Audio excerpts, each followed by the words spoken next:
Don't get carried away. Don't get carried away. We are winning it all. So we are winning it all. Hello and welcome to Up the Villa podcast. If you are new to our channel, subscribe.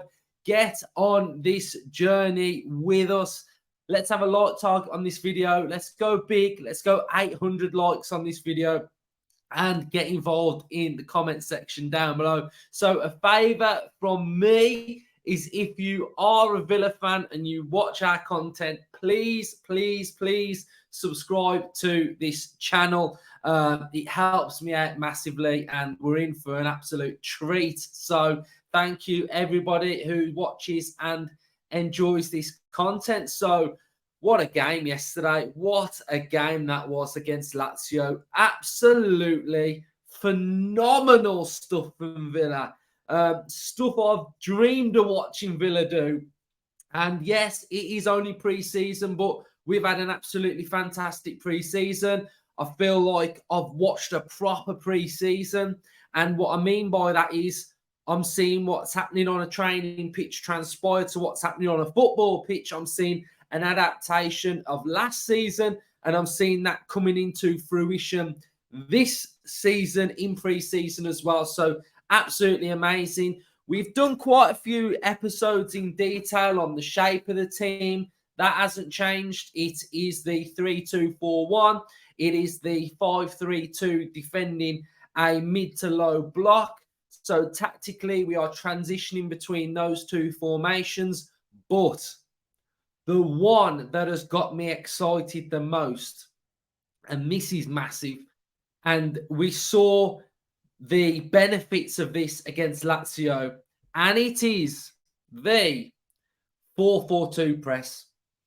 Now, the 4-4-2 press from Aston Villa is electric, it's aggressive, and it's hunger. You're seeing hunger in a nutshell. Win the ball back high up the pitch and then in turn attack with pace and power. And we saw this against Lazio. So I want to highlight two players. First player, Boubacar Kamara. Look how high up and engaging Boubacar Kamara was against Lazio, winning the ball high up the pitch. This is where we won the penalty from. So he nicked the ball, broke into the box, won the penalty. And then the next player is Youri Tielemans on this side over here. The two of them in this game were absolutely amazing. And I absolutely loved watching them. And the 4-4-2 press is winning the ball high up the pitch, aggressively. And another point that I'd like to make as well is that for majority of this game, we had 10 players camped in the Lazio half. So what that's allowing us to do is push our whole team further into the opposition half, which when we press, there's not the space in between the defence, the midfield and the strikers. It's more compressed. We were seeing Boubacar Kamara, if he couldn't win the first ball, it went to a second ball. Youri Tielemans was winning that next ball. So the aggressive nature of our side was just amazing, and I've never seen Villa do it before.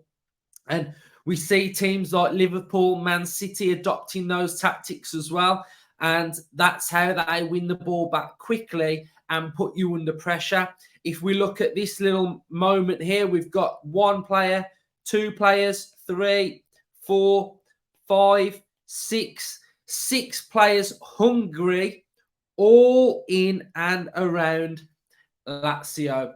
And it was phenomenal. Oh, we may as well go 6 players there in Chambers as well. So it was brilliant, Villa fans. And yes, it's pre-season, but what are we able to see? We're able to see our team tactics and the way they want to play. We're able to see in full force. We can all understand how we're doing things, how we're playing, and it is absolutely brilliant. So again, I want to highlight what the general shape of our team looked like. Now, when the season kicks off, I'll be able to get you a lot more stats for you to be able to see how we are playing with stats. But I would imagine our average positions may potentially look something similar to that. Everybody engaging in the opposition half. But something else that we were seeing was we were seeing Diaby come a little bit deeper as well. There was one move where Diaby came deeper, knocked the ball to Bailey, give and go, and then he was able to get across to an on-running Tielemans who smacked it against the bar. So the combination play between the Bailey Diaby 2.0 rebirth looks like that's lively. But I was really excited by this, to be fair, because it enabled Kamara to get a little bit more advanced. He was able to press higher up the pitch. And Tielemans was the one that was sort of like the deep line double pivot. Whereas normally when it is a Luiz, it's Kamara that sits a little bit deeper. So again, we're seeing a versatile option. I spoke all week about wanting cover for Kamara. But if Luiz is out and we put Tielemans as the deep line defensive mid in the double pivot, then Kamara can go forward. So again, an adaptation, options. Emery's all about options, and he just wants to be able to have all the different weapons in his armory to have Villa firing. And I think Chambers was brilliant in that role. I'm absolutely loving the three at the back. But another player who I thought was fantastic was, I don't think I've got him wrote down here anyway, but it was Coutinho. Now, Coutinho, and I want to talk about Coutinho a little bit because, as you know, I'm a big Coutinho fan. I'm a fan of Coutinho. I haven't wrote him off. My argument to the people that were writing him off were that if you ask Coutinho in tight spaces when he's got three players around him to thread the Ivan Needle ball to a player, then it's very difficult to do so. Our system and our tactics allow players, so they allow somebody like Buendia to be able to roam, to be able to move around, for players to be dragged out of position by a Luka Dean, for players to come narrow, to then allow a Diaby to come inside, to allow freedom of players to move around. So our shape is always free-flowing movement. Someone drops in, another one goes in a different position. So Coutinho is going to get minutes for me, and he's going to be very dangerous because we already saw yesterday when he was in and around these areas, when he was moving around, that he was finding space and he looked really good. So I thought we were very, very good against Lazio. The shape of the team was brilliant. I was left speechless after it because we played so well. And those are some of the things that I spotted against Lazio. That press is a game changer.